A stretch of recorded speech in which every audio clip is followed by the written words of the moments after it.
พี่น้องมื้อนี้ฝนตกลิ้นจักน้อยแม่เฒ่าอีสานมาเฮ็ดจังกิน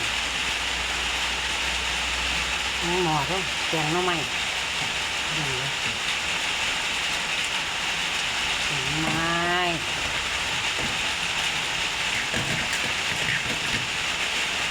แม่เฒ่าอีสานแกงหน่อไม้พี่น้อง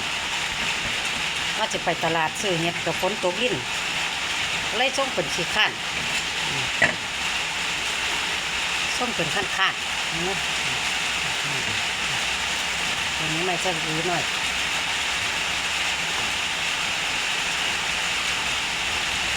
เรียบร้อยแล้วได้พี่น้องเป็นงัวเรียบร้อยแล้